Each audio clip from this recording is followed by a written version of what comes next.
This is produced as part of the ongoing work on the website, thewaythetruthandthelife.net. Societal background discussion. It's Wednesday morning, February 22nd, 2011, and I've been working on the societal background and culture.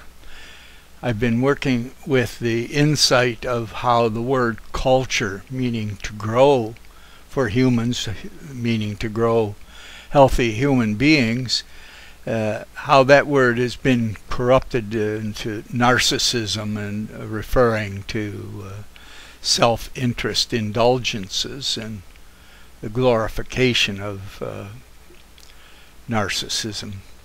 But I would like to update what's going on that has deeply affected my sense of being and brought much joy and pain.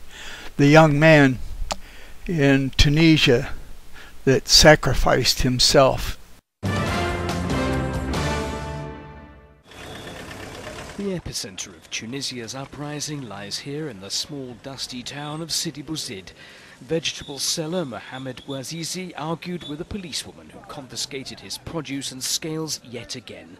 She responded with a slap across his face and an insult to his dead father. Bouazizi's mother says the incident outraged him so much that he set himself alight outside the police headquarters and unleashed a revolution. He went to the provincial headquarters. He said, "Open the door, open the door." He said, "I'm tired, I'm upset, my nerves are shot." They didn't even listen, and he did what he did. He said, "I was humiliated, I was beaten, my honor was undermined, my father was insulted. What do I have left in my life?" No one paid any attention. Even when they saw him on fire, the alarm was raised. They brought a fire extinguisher, but it was empty.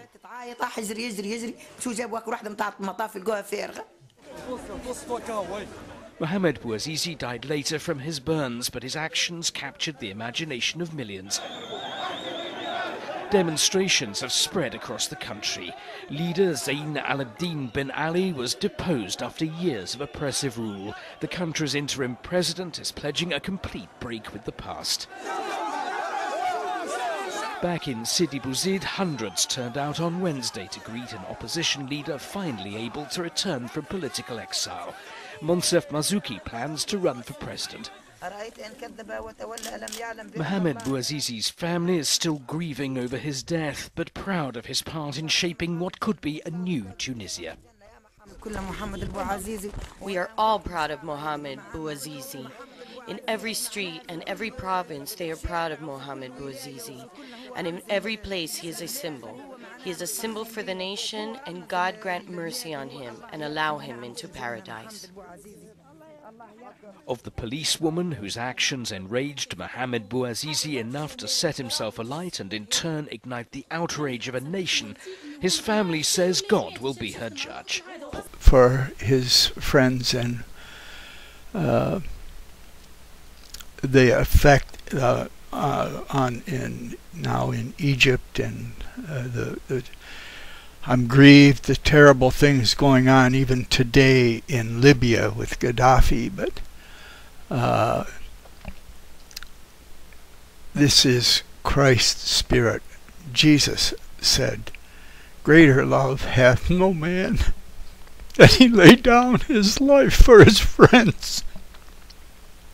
This is not Muhammad, this is Christ's Spirit.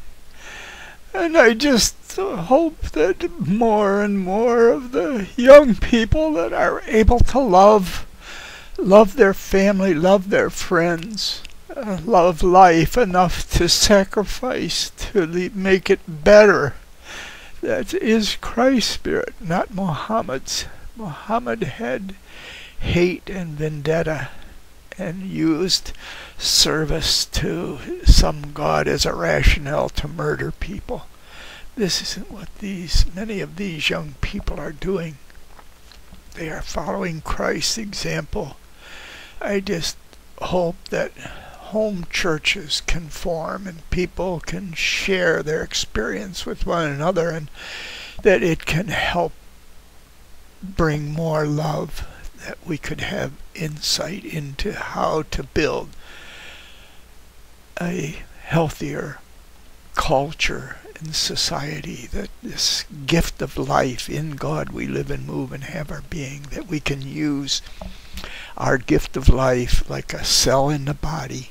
We live for a little while, and we can give health to the body and advance its future, or we can just drain it and be a cancer or be nothing. So many of the Christians that I know today are not really serving Christ. They are not in the world and not of the world, so they can't serve Christ in the world. Jesus said, be in the world, but not of the world. And he also said, you will suffer. If they've done it to me, they'll do it to you. But we're all going to suffer, and we're all going to die. How wonderful when we can leave the world a better place, in the hope that intelligence can get beyond the confines of its source before its source is destroyed. Last month, they blew up, a suicide bomber blew up and murdered over 35 people. I will show you a video of that aftermath taken by a camera in the airport where I walked through. And you can still see it's very smoke-filled, very unclear. A number of the casualties are on the ground still, and this is in the immediate aftermath of the bomb having gone off. And these pictures have just come into us, and this is just, and some casualties I think being rushed out to hospitals. This is presumably a little while after the blast, when the Russian authorities have got there and have set up their triage system to take the injured from the scene of the arrivals hall. Many times I go to Russia. I have for the last 10 years gone to Russia and passed through airports 4 times a year, living in Russia spring and fall, New York in the summer and Florida in the winter. But I can't tell you how grievous it is to me to see this horror, and how much I pray for Muslims to be freed from the Quran and Muhammad and be joined and able to love and grow in a Christ-like spirit, and to understand, as these young people who are willing to sacrifice for their friends. Thank you. The insight that I've had this morning that brings me a great deal of joy, as I've worked here with over 100 files, and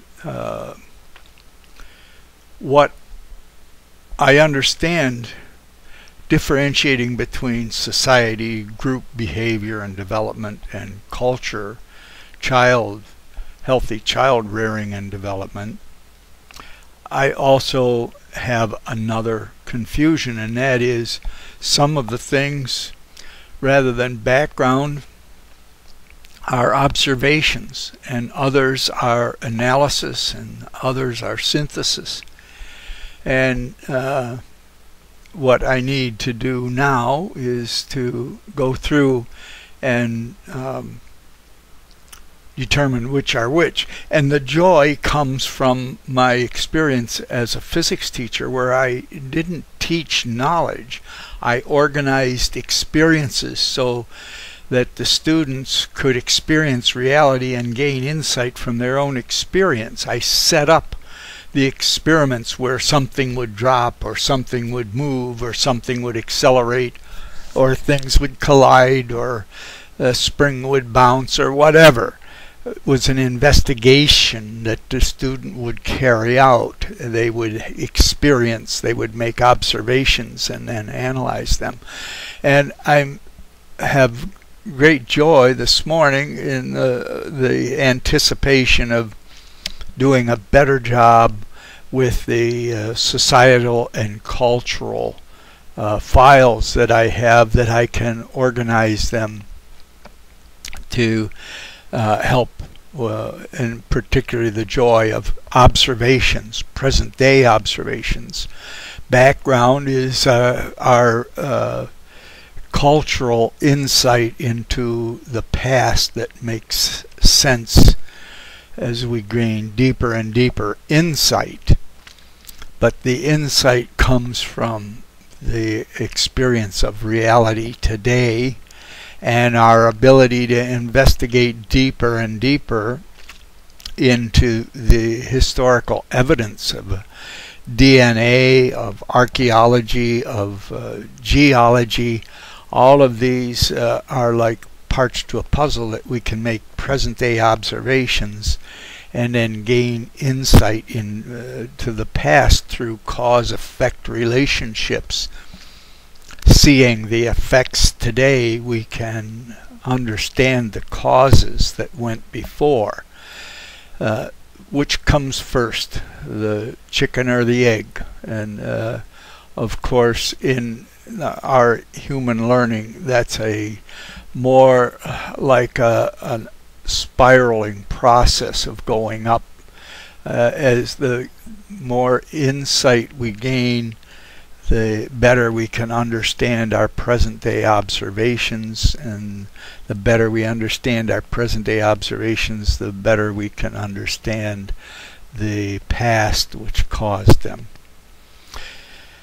Thank you.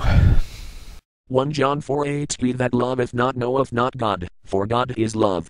1 John 4:9 In this was manifested the love of God toward us, because that God sent his only begotten Son into the world, that we might live through him.